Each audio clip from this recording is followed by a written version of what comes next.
वहां भरोगे, वहां भरोगे यहाँ करोगे। ध्यान रखना, उस समय भगवान हमारे मर्यादा पुरुषोत्तम थे, इसलिए उनने कुछ नहीं बोला।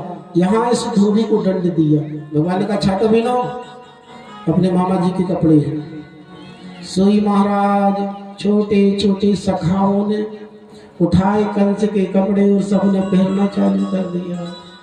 और जैसे ही पैर के चले ना तो पूरी सड़क साफ होने लगी। जब पूरी सड़क साफ होने लगी, ग्वालों ने कहा अरे कन्हैया, इन कपड़ों में तो ऐसे लग रहे हैं जैसे हैंगल से टंगे हुए हैं, बेइज्जती हो जाए रे इन कपड़ों में। भगवान ने कहा तो ज्यादा ढीले हो रहे, तनक ऊपर कर लो,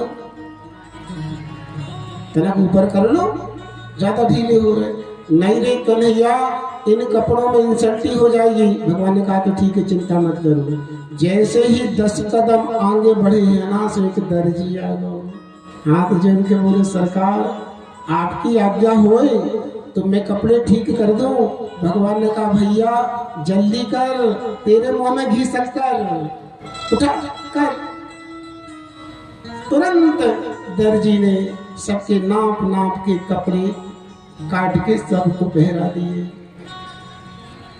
ये कौन सा दर्जी आए? ये राम अवतार में सोच रहा था कि जिस दिन भगवान श्री राम की शादी होगी उस दिन अपने हाथ से कपड़े बना के पहनाऊंगा। लेकिन उस समय तो वही थे, धनुष तोड़ दिया तो लौट के आई नहीं, वही शादी हो गई। यहाँ से तो बारात अकेली गई थी। भगवान ने कहा तेरी मनोकामना पूर्ण करेंगे जरूर। सबको बढ़िया उस दर्जी ने अपने अपने नाप की पोशाक बना के पहरा दी। सोई भगवान ने कहा दर्जी मामा, तुमने हमारे सखाओं को प्रसन्न कर दिया है, सबको आनंद दे दिया है। बताओ इनाम में तुम्हें क्या चाहिए, हम इनाम देंगे तुमको। सो दर्जी मन ही मन सोचने लगो, अभी धोबी को क्या इनाम मिला है, सो आंखों से देख लो। सो हाथ जोड़ के बोलो भैया माँ एक ही आशीर्वाद दे दो कि हम खूब फैलते रहें और खूब फूलते रहें। भगवान ने कहा जाओ खूब फलोगे और खूब फूलोगे। तो देख लो आज के दर्जी कितने फल फूल रहे हैं। जितने को कपड़ा नहीं उससे ज्यादा सिलाई, जितने को कपड़ा नहीं रहता उससे ज्यादा सिलाई। आनंदित हो गए। कन्हैया ने कहा अब तो कोई कसर बाकी नहीं रही ना, कोई कसर नहीं छोड़ना, मामा जी का राज्य है, भांजा आया है, घबराने की आवश्यकता नहीं है। श्री दामा मधुमंगल बोले रे कान्हा, पोशाक तो अच्छी मिल गई, गले में माला और डल जाती ना तो आनंद आ जाता। तुरंत भगवान सीधे वहां से सुदामा माली के यहाँ गए। जी कौन सा माली है? जब राम अवतार में भगवान फूल चुनने के लिए कहते, गुरुजी ने आज्ञा दी थी जा बेटा फूल लेके आना, तो जब माली से भगवान ने कहा था कि हम फूल तोड़ ले क्या, तो माली ने कहा था सरकार आप कहो तो हम अपने हाथ से आपको फूल तोड़ के दे देते हैं। तो माली ने कहा नहीं, गुरुजी ने आज्ञा करी है कि आप स्वयं अपने हाथ से फूल लेके आना। ततः सुदामनो भवनम मालाकारस्य जगमतुः। सोई महाराज जैसे ही जब राम जी गए थे ना, और राम जी जब पहुंचे थे ना, तो उसी समय पे वहां पे हमारी जानकी जी पूजन करने के लिए आई थी।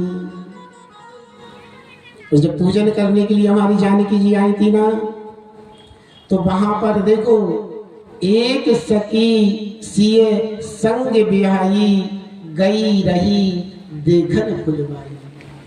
अब ध्यान विचार करना, उसी समय सीता जी पूजन करने के लिए आई थी। और जब सीता जी पूजन करने के लिए आई थी, तो जिसने पूजन किया उसको भगवान नहीं मिले, जो पूजन में शामिल नहीं भई ना उसको भगवान मिले। और ध्यान रखना, जिसको भगवान मिल जाते हैं ना, फिर वो बताने की लायक नहीं रहता। तासु दशा देखी। जब वो सीता जी के पास लौट के गई तो सीता जी ने कहा तुम्हारी दशा बता रही है कि तुम और हम जिसे ढूंढ रहे हैं ना वे मिल गए हैं। गिरा अनयनन नयन बिन बाणी। ध्यान रखना, बाणी के पास नैन नहीं है और नैन के पास में बाणी नहीं है। आज वो सखी बोल नहीं सक रही है, आंखों से जवाब दे रही है। सीता जी कहते हैं लगता है मिल गए। जिनको परमात्मा मिल जाते हैं ना उसकी आंखों से मध्यम से जल बह रहा है। आंसू दो प्रकार के होते हैं, एक होता है सुख का और एक होता है दुख का। और सुख का जो आंसू होता है ना वो आंखों के बीच में से गिरता है और दुख का जो आंसू होता है ना वो बाजू से बहता है। सीता जी कहती है लगता है तुम्हें मिल गए। कैसे है? जिनको देखा है वे कैसे हैं? सखी कहती है कारी कारी कहसरत चित भोहे कर जल कमान की। नासिका करत नासिके कीर की गुमान की। बुनत राजेश दंत पंकति तमक दूर करत अभिमान चंचला की चमकान को।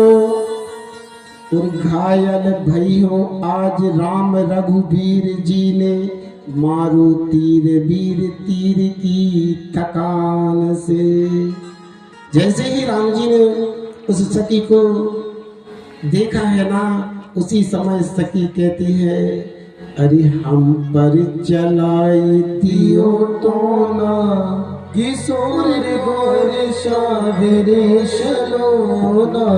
हम पर चलाई दियो तो ना किशोर गोर सावरो सलोना।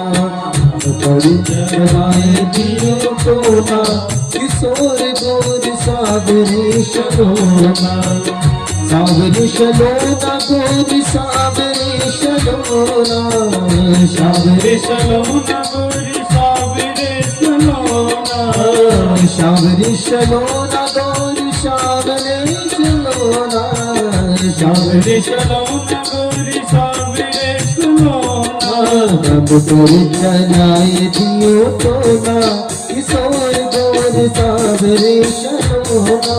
हम पर चलाए दियो तो ना किशोर गोर सावरे शलोना।